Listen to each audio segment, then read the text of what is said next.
Our first speaker is Jenny Fu. Jenny is the State Bridge Design Engineer, and she is responsible for all bridge design-related activities under the Louisiana Department of Transportation and Development. So what I'm going to present today is the Sunshine Bridge emergency repair. The bridge is about 20 miles away from here, and probably one of the worst impact that in our state, one of the few in the nation as well. As we prepare for this project, we study, there's one Liberty Bridge, similar damage, and also in Pennsylvania, and Matthew Bridge in Florida. So we learn from these two bridges. And as part of the AASHTO members body like this, we learn so much from each other. And I got a lot of help from the State Bridge engineer in Pennsylvania, and they share their knowledge, experience, and the best practices when we start doing this project. I'm grateful for that.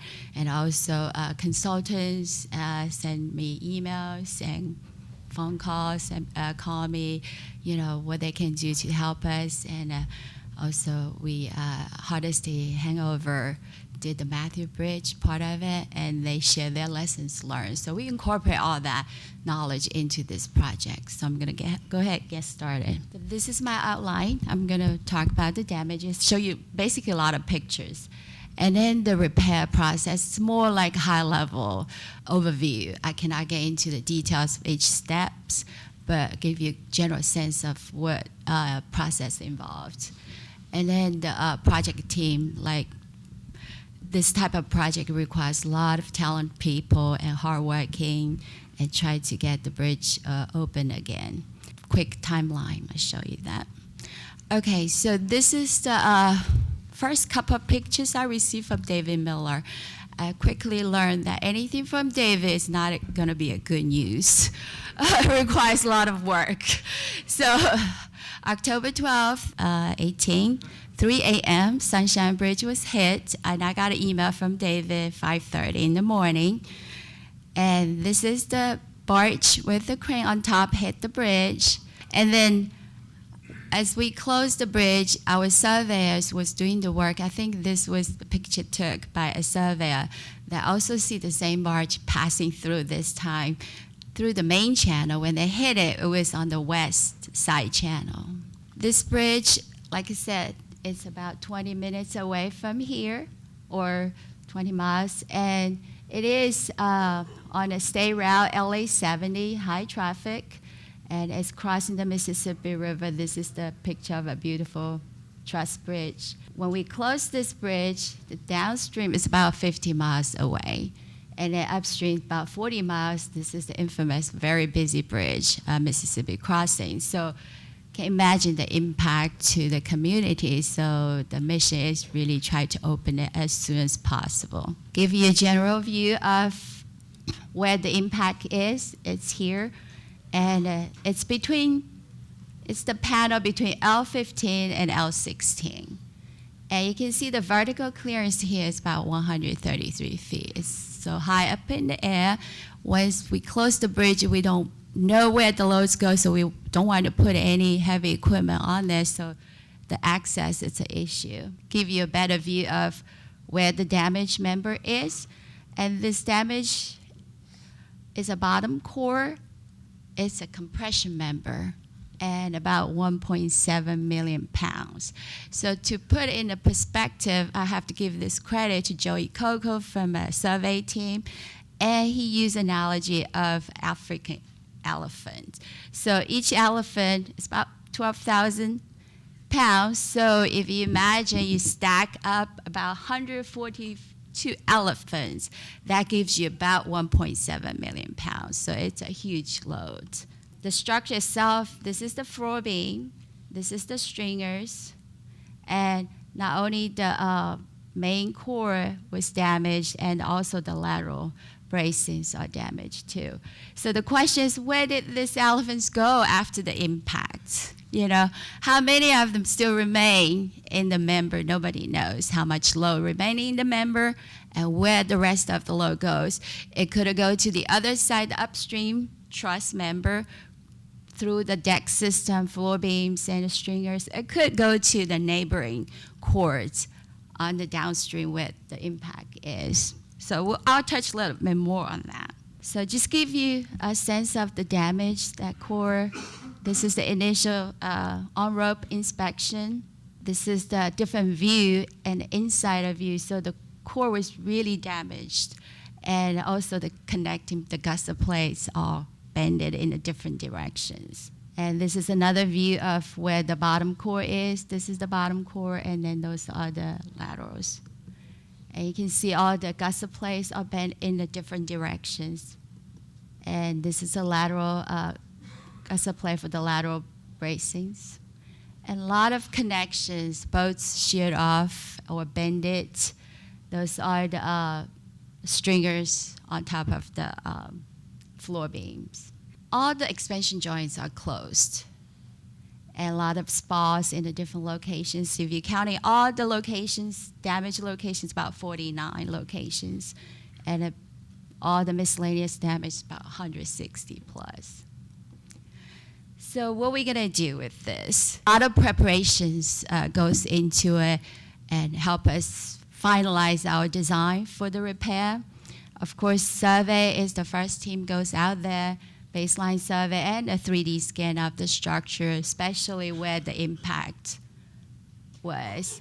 And then initial on-rope inspection was performed by Majeski Master. This is for Tablata. And also, we don't know how stable the structure is, so we have to put some instrumentation right away just to monitor the panel at the impact. And we don't have any access, permanent access, so this is the temporary access, a barge, a crane on a barge. And we have to start work really quickly, concurrently. A lot of people get involved. Concurrent work on this preparation.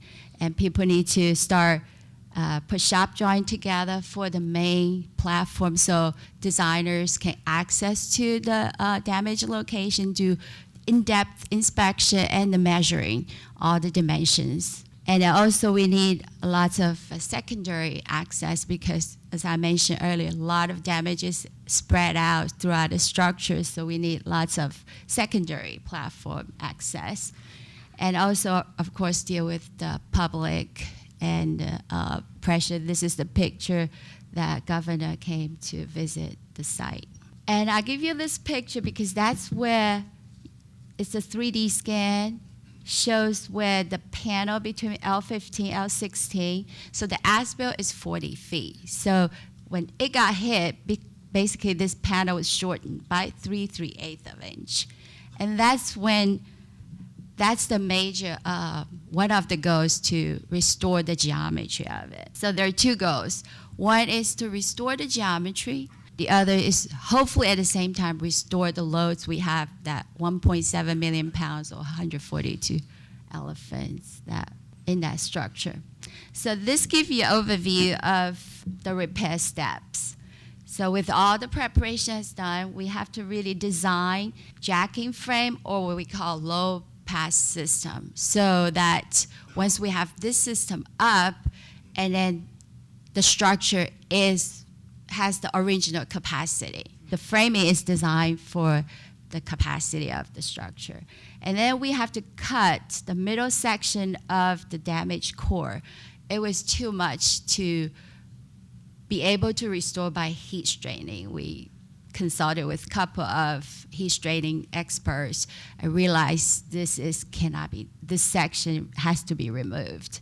Now, then the remaining ends that we can heat straining the core itself because it's twisted and the gusset plates as well. And this is the part that we underestimate the effort at the beginning.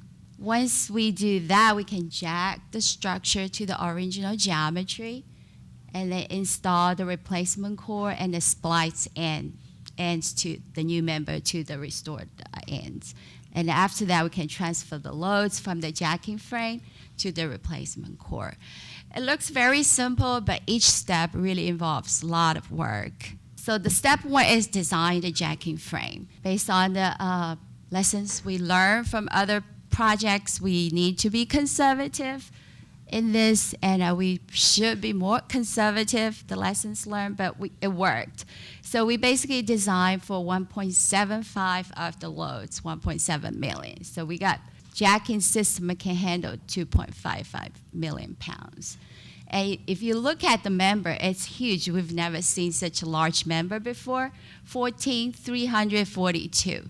So we were worried about where to get this member, but WJE is responsible for all the jacking system design. They were very experienced. They locate in Chicago, so they locate all the members for us and actually have it fabricated in Chicago and shipped down here. So if you look at the member, it's a huge system, and inside is a tube, 12 by 12, and this is the outside member. And that's another drawing, shows the whole system. And if you look at the jack, it's a huge 1,000-ton jack on one side and two 500-ton jacks. So this is because you have to fit into the existing damaged location. So ideally, it will be symmetrical. It'd be best. But this situation is not symmetrical, so the design is very complicated. They have to do a lot of calculation to make sure it works. And like I said, that just the installation procedure itself involves 50-some steps. It's easy. You attach new member to a new member, but when you attach some new member to a damaged member, a lot of field fitting, lots of templates has to be built in order to install correctly. So, and then the next step is to install the jacking frame. As I mentioned earlier, it's a very complicated process. Those are the members shipped to the site, and they have to do a lot of, those are the templates. They have to ship the template first and then go back to the fabrication yard, make sure they fabricate, punch the holes at the right locations. And just the bracket itself, it's huge. This is the outboard member, the W14. This inside tube is very challenging to fit into the structure. And this is another view of it. This is the outboard member. This is the two tubes. And not only that, inside of the member, you have enough strut to transfer that force, go back to the column and to the members. And the bottom picture here is we utilize the 3D scan before they install the jacking frame, to check the clashes, interference, make sure that it will fit, because with such a large frame, you don't want to start installing and realize, oh, it doesn't fit. So there's a lot of work built into this, and I believe that's the first time that we use 3D scan and to help the jacking process. And then after that, you can cut the damaged member. This is a long process as well. As I mentioned earlier, we really don't know how much force in that member. So when you try to cut it, you don't want to have, you have to jack some force first to release some of the load. So for example, if you have 500 kips, ideally, compression still remaining, ideally you want to pull out 500 kips so that you have a zero forces in the member. When you cut it, you don't have that jolt, the big impact to the structure. So that's a part of the process. After the member is cut, and there are a lot of preparation going to before they can do the heat straining, you have to really study that, what's the twist, what's the change. It's more like art, plus engineering. And it's amazing to watch how this process works. So that's just a couple of pictures, the person doing the heat straightening. It's very tedious, slow process. So I'll just show you this picture. This is the worst end on the L15, how bad it is before the heat straightening. And they went through a lot of, utilize the jacking and the weight. So they apply different method, try to make that work. So the bottom picture is, this basically is the restored member, the vertical plates. And those are the new connecting plate to the new replacement core. After that, we have to jack the structure to the original geometry. During the process, we already jacked some, but really, as I mentioned earlier, we designed for 2.55 million. But when we during the process, we realized there are a lot of thermal loads in the structure before the expansion joint kicks in. It's about 400 kips. So we don't want to jack the system up to the 2.55, and then during the day while they're working on it, you get more loads coming from the thermal, which was not expected, but that's something we learned throughout this project. So jacking up to 200 million pounds is a very slow process. You have to jack at 50 kips increments. Jack slowly, see how the structure behaves, and then we do a lot of typical manual survey and checking the dimensions. We also do the 3D scan, so to see when you jack 50%, how much movement you got. So when the 3D scan results and the typical hand measurement, when they agree, then we move on to the next. And every 100 kips, basically, we have to repeat this process again, just to make sure the structures are behaving as expected. And a lot of analysis has been done before that, try to estimate or predict what the structure behaviors will be. And this kind of give a sense of confirmation, so we'll feel comfortable to keep jacking the structure to the loads needs to be. So that process is a long days and 100 plus some steps. And this is the control center. This is the expert for the jacking system, West Jenny's team, basically test out the system and make all the measurements, and it's all automated system. All the responses are shown in this little computer right here. And he's my hero too. He's the alternate to this expert here. And they're controlling the loads into the jacking system. And also, we monitor closely all the forces in the vicinity of this impact area. You don't know how much force after the impact in the member, but you can monitor the force changes, the load changes after you apply some new loads to the structure. So this is like online, you can monitor that. Okay, once that's done, we have to install the replacement core. Of course, this while we're doing all the design, we already start building the core. And this process is almost like a reverse our typical design process. We usually have design, have the plans done, then go to the shop, do the shop drawings, and then fabricate. But with the time, we have to finish the design, make sure we have a good design, and then we send to the fabrication yard, start doing the shop drawings, fabrications, all concurrently to meet the schedule. Placement cores in, we have to splice the ends.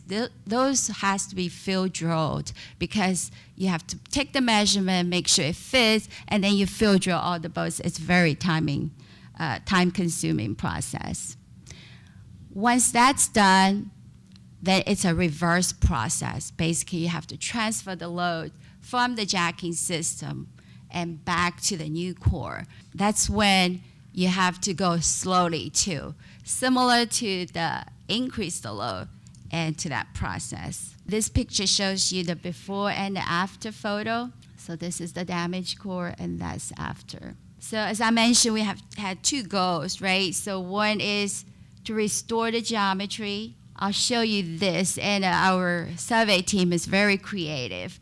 How do you know that we already reached to the original geometry? They put 4 reference points under the each node, upstream and downstream. So they overlap. So I'm gonna walk you through this. So this is basically at L16. And if you look at this circle, that's basically right here. So the green is upstream, which was not damaged, still the original geometry. And then the pink is downstream, the damaged side. So you can see the difference, as I mentioned, it's about 3 3/8 of an inch, X direction, and a Y direction, and also Z direction here. So after the repair, this is kind of our baseline where the damage is, damaged frame. And then once we jacking up all the to where we think should be, already reached the loads. So you don't want to put too much load into the system, then you're going to overload the other members. So it's a balance. Ideally, it would be wherever we get to the original geometry, we got 1,700 kips.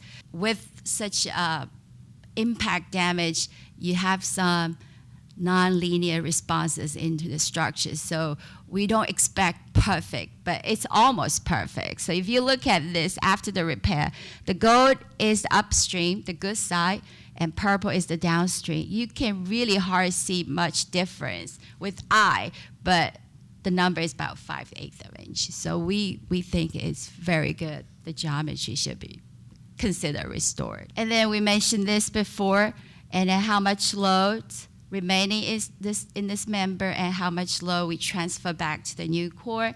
And with all the instrumentation we put together, and this is the chart I'm going to walk you through here. So this is the downstream bottom core load changes and upstream bottom core load changes. The blue is the as-built dead load, and red is the dead load after collision. So we don't know that load until we cut the member. So when you cut the member, we have an instrumentation measure the strains, so you can calculate how much remaining force. So you can see this original as-built design load, dead load is 1,700. This is the 1,500 line, so it's about 1,700. And when we cut the member, it was 700 kips. More than what we expected. We would think that the column buckles, like you consider a core horizontal column, when you buckles, you would have thought most of the load already transferred to the other members, but we still have about 700 kips remaining. The green is the final post-repair dead load in the new member. It's almost 1,680, so it's almost 1,700. So we're very happy with the results. As I mentioned earlier, all the expansion joint close up. You can see visually very clear, and especially the railing, you have little expansion joints, and this is where the railing, you can see before, after the impact, and after the repair, all the expansion joint open to where it's supposed to be. So it was really good result. So after 49 days, that working 24/7, the heat straining team really worked through the Thanksgiving days. They didn't go home. This bridge was reopened to traffic on December 1st after 49 days. And this is the project team, and I really want to emphasize that this type of project requires a lot of people, hardworking, talented people too. So, of course, our DOT, the in-house staff, and bridge maintenance, districts, and the legal team, unconditional support from our up management too, really give us whatever resources we need. And also the help from, like mentioned, PennDOT, a lot of consultants. And our main design team is Majeski Master. They are the lead designer, and the BDI is a sub to do the instrumentation, the global monitoring. So Majeski Master did the initial inspection, did all the structure analysis, the estimation or prediction of the structure behavior. And Fort Tablada did tremendous work in the survey and 3D scan and the help in the jacking process. And West Jenny is the expert in the jacking system design and process. The whole process is just tremendous. And then Huval did all the work preparing the shop joints for the replacement core, and also involved in the concept development for the repair, and also did all the miscellaneous repairs. We have gutter cracked, connection needs to be changed out, the lateral bracings, so they did all the miscellaneous repair plans. And also we put Majeski Master in the QC/QA role, and the project document control. With such a large project moving at such a fast pace, we don't want to jeopardize the quality. So we always have Majeski as a last check. Whoever did the design, we do a quality control and have a document control because this is potentially it is a legal case, so we have to have all the documentation, make sure have all the justifications what we did, what we did. And so that's the design team, and of course we have the contractors team, and Coastal Bridge is the prime contract. Luckily, they're still doing the rehab job on that bridge, so they will put to work right away. And then CEC was brought in to help the jacking because their expertise in that area. And Dan Dalton is the expert in the heat straightening. And Aerial Sheet Metal, they did all the fabrication of the jacking system in Chicago and shipped everything down here. And Coastal Metal Work did all the replacement cores, laterals, all the miscellaneous members that needed. And then we have Industrial Solutions did all the scaffolding, all the access for secondary access for the miscellaneous repairs. Thompson Industrial Coatings did all the painting for the new member, for the rehab replaced members. And Southern Synergy did some road work. So, and also, not last, GPI is DOTD's representative for the project engineer. Tim's right there. He's doing a great job on that. And then Majeski Master did the CEI for the whole process. And this is the quick timeline. Like I said, October 12th, Sunshine Bridge was hit and closed. Right away, the survey, inspection, and start doing the repair concept. 9 days later, we have all the barges and the temporary access in place. With that, we can verify all the design concept on site and finalize all the dimensions needed to start fabricating the jacking frame. The prime work platform was installed while we're doing all the fabrications. And then day 24, all the shop joints was complete, and 28, all the fabrication was done, shipped, installed. 32, day 36, damaged core removed, and heat straightening completed. The heat straightening estimate was 4 days initially, but then when we went into it, it ended up probably 10 days work. So, and then day 49, that's when we have the replacement core in place. And like mentioned, geometry and the loads are restored, and we feel very comfortable to open to the traffic. And after that, day 49, there's a lot of miscellaneous work to be done, so I need to update this timeline to include that. With that, I thank you so much. The question is, your jacking appears to be in the horizontal direction. Did you have any issues aligning it vertically as well? We don't have any issues with the vertical direction. Great presentation. Thank you. The preceding was produced by the National Center for Pavement Preservation. More information can be found on the web at pavementpreservation.org. Additional support provided by Michigan State University.